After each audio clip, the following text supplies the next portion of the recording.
ፋቲ ሊቨር ካለ የኢንሱሊን ሬዚስታንስ መሰላል ከፍ ያለ ነው ማለት ነው። መጀመሪያ ላይ ዝም ብሎ መወፋፈር ይመጣል፣ ዘንድ ትንሽዬ ቦርጭ ይመጣል። ቦርጭ እየጨመረ ሲመጣ ጉበት ላይ ኦርጋኖች ላይ ስብ ይሞላል። ከዚያ በኋላ ግፊት ሊመጣ ይችላል። ከዚያ በኋላ የኮሌስትሮል ኢሹ ሊመጣ ይችላል። ሜታቦሊክ ሲንድረም ሊመጣ ይችላል።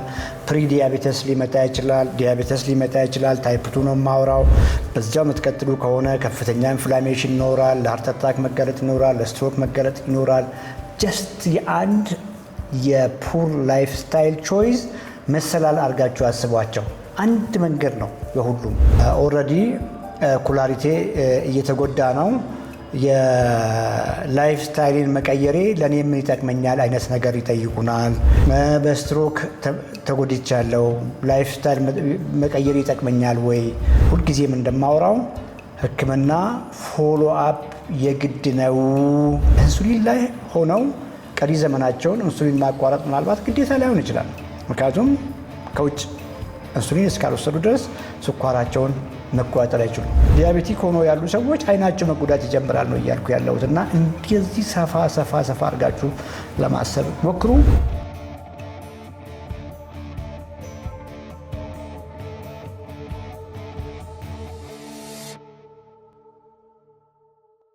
ላይቭ ሴሽናችን ነው። ከባለፉት ሴሽኖች የቀጠለ የሜታቦሊክ ሪኮምፕ ሴሽን ነው። ከዚህ በፊትም ስለ ፋቲ ሊቨር አውርተን ነበር። ምናልባትም አዳዲስ ጆይን ያደረጋችሁን ሰዎች ስለ ጉበት ላይ ስብ በቂ ግንዛቤ ማግኘት ከፈለጋችሁ ከዚህ በፊት የፖስተትናቸው ቪዲዮዎች አሉ።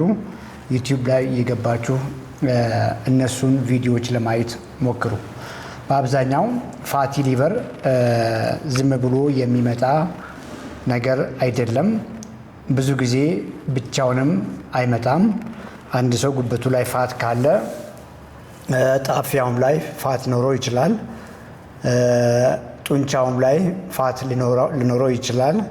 ምክንያቱም አንድ ነገር ነው ሲሆን የነበረው ታማሚው ወይም ደግሞ የጉበት ስብ ያለበት ሰው ሮንግ በሆነ አመጋገብ፣ በቂ የሆነ በባለሙያ ጋይዳንስ ራይት የሆነ አመጋገብ ባለመመገብ፣ ራይት ያልሆነ እንቅስቃሴ ባለማድረግ ለረጅም ጊዜ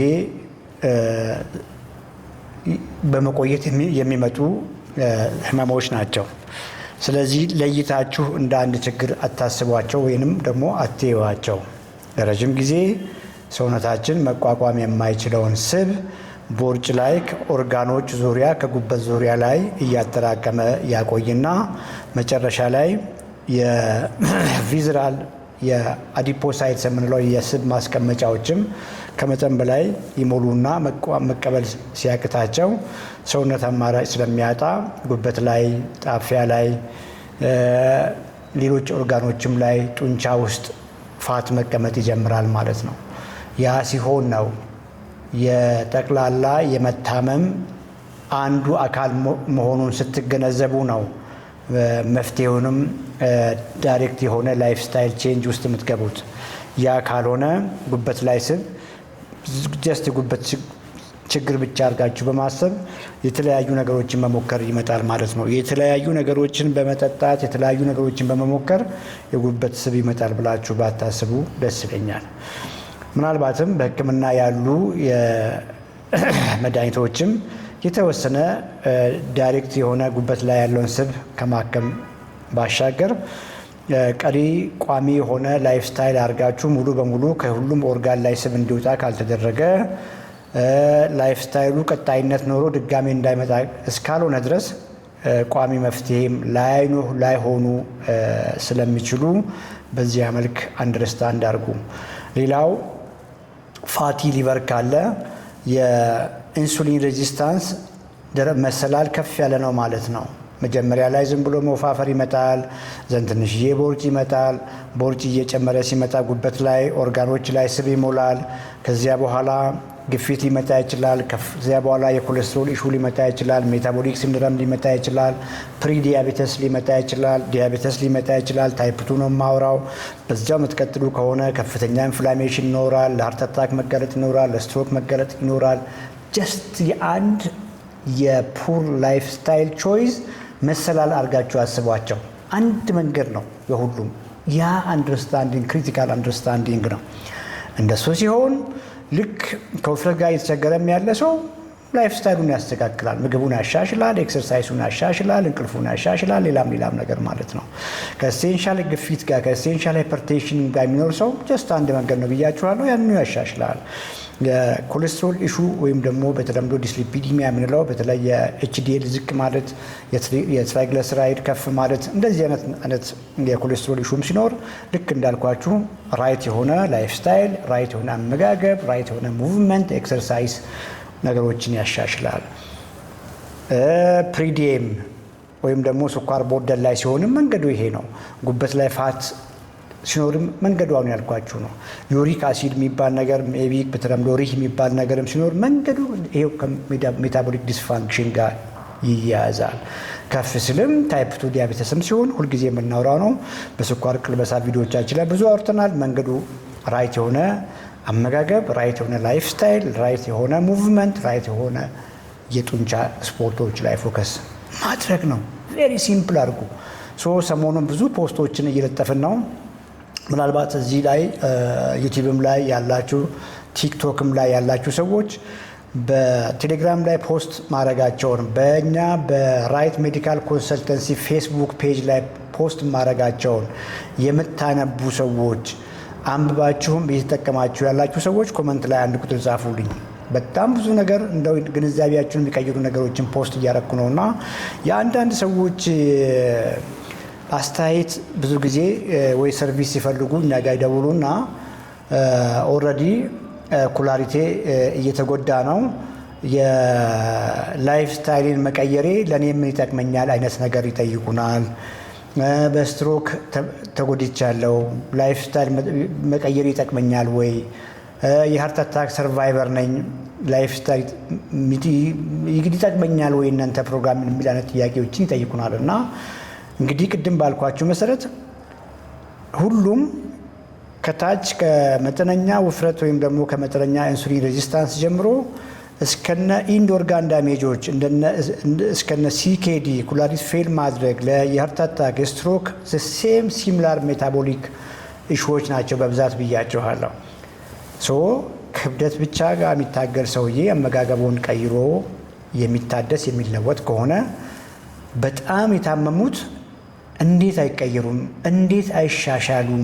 የተሻለ ነገር ሲመገቡ፣ የተሻለ እንቅስቃሴ ሲያገኙ፣ የተሻለ ብርታት ሲያገኙ እንዴት አይጠቀሙም? ይሄን ግንዛቤ ለሁላችሁም እንድትይዙ ብዬ እንደዚያን ፔፐርን ፖስት አድርጌያለሁ። ኩላሊታቸውም ፌል እያደረገ ያሉ ሰዎች መንገዱ ከኖርማል ምናልባትም ኩላሊቶቻቸው ኖርማል ከሆኑ ሰዎች የተለየ መንገድ ብንከተልም ዲያሊሲስ ላይ ያሉ ሰዎችም የተለየ ላይፍ ስታይል ቾይስ ወይ ቼንጅ እንዲያደርጉ መንገዶቻቸው ስፔሻል ቢሆንም ምንም ጥያቄ የለውም። የጤናማ አመጋገብን ጤናማ ላይፍ ስታይልን በመከተል የማይሻሻል መንገድ የለም።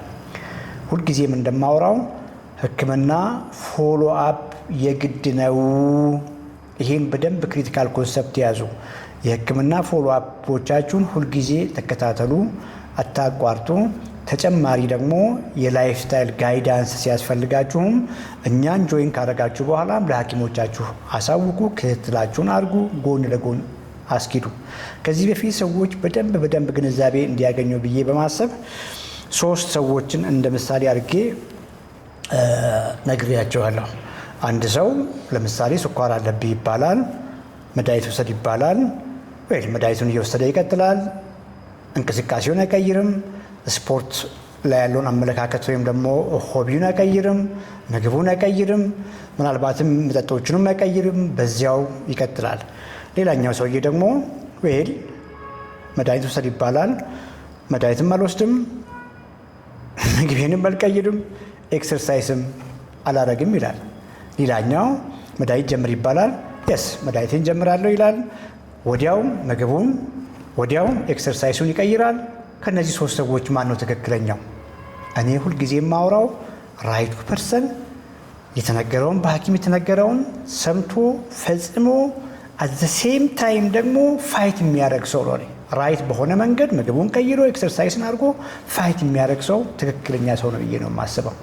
ምክንያቱም ያ ሲሆን ለስኳር ስለተገኘበት የጀመረው አመጋገብ፣ ስኳር ስለተገኘበት የቀየረው ላይፍ ስታይል ይህን ሰው ስትሮንገር እኮ ያደርገዋል፣ ጠንካራ እኮ ያደርገዋል። ቅድም እንዳልኳችሁ ሰውነቱ ውስጥ ጉበት ላይ ፋት ይኖረዋል። ብዙ ጊዜ አንድ ሰው ታይፕ 2 ዲያቤተስ በሚኖረው ጊዜ ጉበቱ ላይ ሲብ ይኖራል። ጉበቱ ላይ ያለው እኮ ስብ ክሊን ያደርጋል። ጣፊያው ላይ ውስጥ ያለው እኮ ፋት ክሊን ያደርጋል። ቪዝራ ውስጥ ቦርጭ ላይ ያለው ስብ በሙሉ ክሊን እኮ ያደርጋል። መስሉ በሙሉ ክሊን ያደርጋል። የተሻለ ጠንካራ ጤናማ ጡንቻ ዲቨሎፕ እኮ ያደርጋል ይህ ሰውዬ። ያ ሲሆን እየተሻሻለ እየታደሰ ስትሮንግ እየሆነ መድኃኒቱ ይቀነስለታል። ከፍ ስልም ደግሞ እስከ መድኃኒት ማቆም ሊደረስ ይችላል። መድኃኒት ካቆመም በኋላ ያንኑ ሄልዚ ላይፍ ስታይል ቀጥሎ አመጋገቡን ፐርፌክት አድርጎ ኤክሰርሳይሱን ልክ መጀመሪያ እንደጀመረው እያደረገ ቀሪ ዘመኑን በጤና መኖርም ይመጣል ማለት ነው። ይህን ሁሉ ስናወራ ስለ ስኳር ከስኳር ስለመገላገል፣ ስለ ግፊት ከግፊት ስለመገላገል ላይሆን ይችላል። ኦኬ፣ ስለ ማሻሻል ነው የምናወራው። በደንብ ኮሚትድ የሆኑ በትክክል በከፍተኛ ዲሲፕሊን ደግሞ የሚፈጽሙ ሰዎች ምናልባትም ይህን ፕሮግራም እየሰሙ ያሉ ሰዎች አሉ። ሶሪ በጣም እነዚህን ህመሞች አንደር ሪሚሽን ማምጣት እንደሚቻልና መድኃኒት ማቆም ድረስ ሊደረስ እንደሚችል ብዙዎቹ ግንዛቤ አላቸው ብዬ አስባለሁ።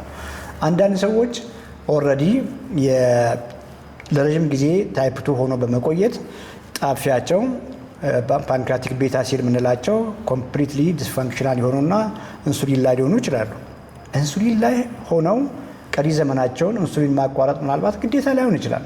ምክንያቱም ከውጭ ኢንሱሊን እስካልወሰዱ ድረስ ስኳራቸውን መቆጣጠር አይችሉም። እነዚህ ሰዎች ግን በደንብ የማይገባቸው ነገር ኢንሱሊን እየወሰዱ ስኳራቸውን እየተቆጣጠሩ ነው። ኤክሰርሳይዝ አድርገው አመጋገባቸውን እስካልቀየሩ ድረስ የኦርጋን ዲስፋንክሽን ቅድም ያልኳችሁ ሰውነታቸው ውስጥ፣ ጉበታቸው ውስጥ፣ ጣፊያቸው ውስጥ ፋት ስቶር እያደረጉ ጡንቻ እያጡ የመጡ ሰዎች በዚያው እኮ ነው የሚቀጥሉት። ቢኮዝ የሚወስዱት ኢንሱሊን ስኳራቸውን ዝቅ ያደርጋል እንጂ ሌላ ቤዝ ላይን ሰውነታቸውን ጠንካራ አያደርግላቸውም። መስላቸውን ጠንካራ አያደርግላቸውም። እድሜያቸው እየጨመረ ሲመጣ በብርታት በጤና የትም ወጥቶ የሚገቡ ሰዎች ለመሆን ይቸገራሉ። መርፌ ላይም ብትሆኑ ኢንሱሊን ላይም ብትሆኑ ላይፍ ስታይል ከመቀየር ምን የሚከብድ ነገር፣ ምን የሚያግዳችሁ ነገር አለ? ይሄ የማውራው ነገር ለታይፕ 1ም ይሰራል። ሁልጊዜ የማውራው ይህንን ነው። ታይፕ 1ዎች ብዙ ጊዜ ኢንሱሊን ይጀምርላቸዋል ስለማያመርቱ አመጋገባቸው ዘ ሴም ቲንግ ይሆናል። ኦልሞስት ከማንኛውም ማህበረሰብ ጋር ያንኑ እየበሉ እየፋፉ ቦርጫም እየሆኑ ሰውነታቸው እያለቀ በአጭር ጊዜ ከስኳር ጋር የተያዙ ነገሮች ይደረጋሉ። በሌላ ምሳሌ ላስረዳችሁ። 2 ህፃናት ልጆች በ10 ዓመት ዕድሜ ላይ ታይፕ 1 ተገኘባቸው። አንደኛው ወዲያው አመጋገቡን ቀየረ፣ ኤክሰርሳይዝ ጀመረ። በክሎዝ ፎሎ አፕ ክብደቱ ሳይጨምር ትንሽዬ ኢንሱሊን እየወሰደ ቀሪ ዘመኑን የስኳሩን መጠን ኖርማል በሚባል ደረጃ ምናልባትም ታይፕ 1 ስኳር ከሌለባቸው ልጆች ጋር እኩል ማድረግ ተቻለ እንበል። ሌላኛው ህፃን ደግሞ ያንኑ ምግብ ይበላል። ስኳር አንድ ጊዜ ጣሪያ ይነካል፣ አንድ ጊዜ ሃይፖ ይገባል። እነዚያኑ ምግቦች እየተመገበ ህፃን ልጅ እየወፈረ ልክ እንደ ታይፕ 2 እኮ ማለት ነው። ባይዘ ታይፕ 2 ሮንግ ምግብ እየተመገቡ ይፋፋሉ። ጣፊያቸው ስትታገል ነው የምትለው። ብዙ ኢንሱሊን እያመረተች መጨረሻ ላይ ስለሚደክማት ነው ታይፕ 2 ስኳር ከፍ የሚለው። ታይፕ 1ዎችም ብዙዎቹ ታይፕ 2 ኦን ታይፕ 1 አላቸው። ታይፕ 1 መሆናቸውን የሚያውቁት እየፋፉ ስለሚሄዱ ብዙ ኢንሱሊን ያስፈልጋቸዋል።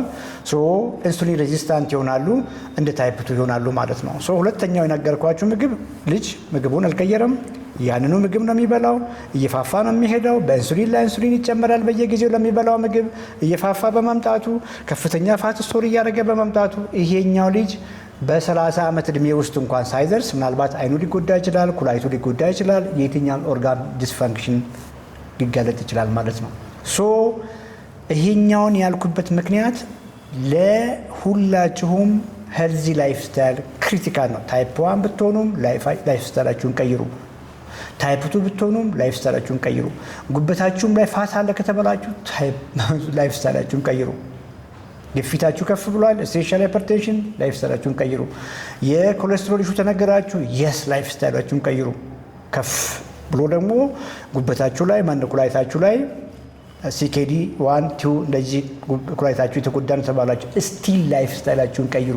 መንገዳችሁ ትንሽ ሊለይ ይችላል ብያችኋለሁ። ሀርት አታክ፣ ኮንጀስቲቭ ሀርት ፌለር፣ የትኛውም ሌቭል ላይ ያለ የካርዲያክ ኢሹ ካለ የተሻሉ አመጋገቦችን መመገብ እንዴት አያድሳችሁም? እንዴት ጠንካራ ያደርጋችሁም? በአቅማችሁ ልክ የጡንቻ ስፖርቶችን መሞከር፣ ወክ ለማድረግ መሞከር እንዴት አያበረታችሁም?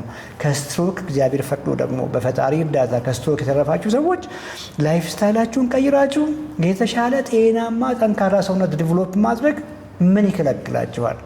ብዙዎች ይህንን ስለማይገነዘቡ አንድ ጊዜ በቃ ስትሮክ መጥቶኛል ብሎ ያስባሉ። ያንኑ ላይፍ ስታይል ያንኑ በዛ የምትቀጥሉ ከሆነ እኮ ምንም ጥያቄ የለውም። ሌላ ስትሮክ ይመጣል፣ ሌላ ሃርት አታክ ይመጣል፣ ሲኬዲ ወይም ደግሞ ኩላሊት መጎዳት ይመጣል። ብዙ ሰዎች ምናልባትም ከስትሮክ ሰርቫይቭ አድርገው ላይፍ ስታይላቸውን ባለመቀየራቸው ዲያቤቲክ ሆኖ ያሉ ሰዎች አይናቸው መጎዳት ይጀምራል ነው እያልኩ ያለሁት። እና እንደዚህ ሰፋ አድርጋችሁ ለማሰብ ሞክሩ።